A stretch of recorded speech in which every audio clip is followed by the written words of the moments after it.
الحمدللہ وکفا وسلام علی عبادہ الذین اصطفیٰ اما بعد فاعوذ باللہ من الشیطان الرجیم بسم اللہ الرحمن الرحیم فاما من اعطى واتقى وصدق بالحسنى فسنيسره لليسرى۔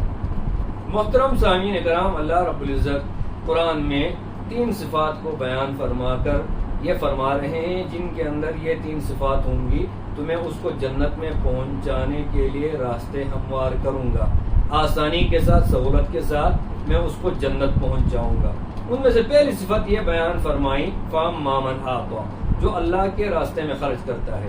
اس کے آگے جہاں خرچ کرنا ہے اس کو عام چھوڑ دیا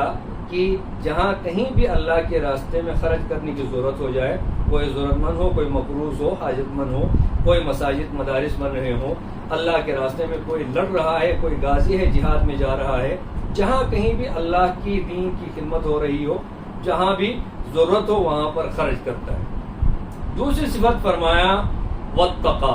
اللہ سے تقوی کی زندگی اختیار کرتا ہے، اللہ کی منع کی ہوئی چیزوں سے بچ کر زندگی گزارتا ہے، حرام اور ممنوع چیزوں سے جن سے اللہ رب العزت نے بچنے کا حکم دیا ہے ان سے بچ کر زندگی گزارتا ہے۔ واتقى، دوسری صفت یہ بیان فرمائی تقوی کی زندگی اختیار کرتا ہے۔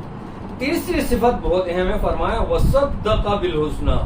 ہر اچھے اور بھلے چیز کی تصدیق کرتا ہے۔ اب آپ دیکھ لیجئے، میں اور آپ دعوت تبلیغ میں کام نہیں کر سکتے ہیں، چلے اور 4 مہینے اور سال نہیں لگا سکتے ہیں، لیکن جو لوگ اللہ کے راستے میں دعوت تبلیغ کا کام کر رہے ہیں، چلے لگا رہے ہیں، 4 مہینے لگا رہے ہیں، اللہ کے راستے میں جا کر لوگوں کو اللہ کی طرف بلاتے ہیں، ہم ان کی تصدیق تو کر سکتے ہیں، ہم یہ تو کہہ سکتے ہیں بھائی یہ اچھے کام کر رہے ہیں، ان کی حوصلہ افزائی تو کر سکتے ہیں۔ دعوت جہاد کے اندر لوگ محاذوں میں لڑ رہے ہیں، شہادتیں پیش کر رہے ہیں، قربانیاں پیش کر رہے ہیں، میں اور آپ محاذ میں نہیں جا سکتے ہیں، لیکن ان کی تصدیق تو کر سکتے ہیں کہ اللہ کے راستے میں لڑ رہے ہیں، قربانیاں دے رہے ہیں۔ مساجد مدارس والے مساجد مدارس کے اندر قربانیاں دے رہے ہیں، ہم وہاں جا کر پڑھ نہیں سکتے، تعاون نہیں کر سکتے، یہ تو کر سکتے ہیں کہ یہ لوگ اچھے کام کر رہے ہیں۔ یہ بہت اچھی صفت ہے اور اہم صفت ہے۔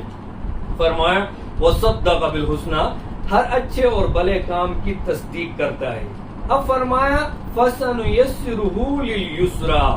اگر یہ 3 صفات جو آدمی اپنائے گا اس کے لیے فرمایا ہم اس کے لیے جنت کا راستہ آسان کریں گے۔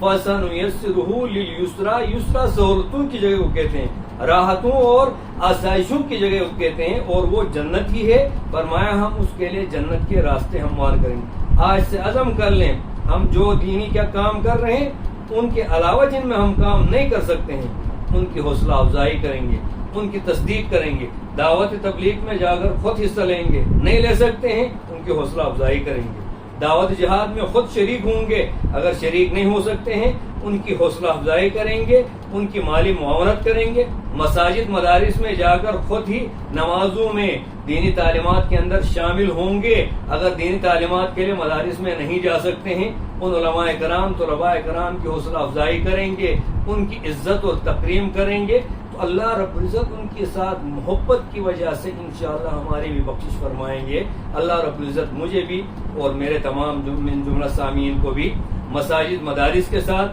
دعوت تبلیغ کے ساتھ، دعوت جہاد کے ساتھ اور خانقاہی نظام کے ساتھ محبت کرنے کی توفیق عطا فرمائیں۔ وآخر دعوانا ان الحمد للہ رب العالمین۔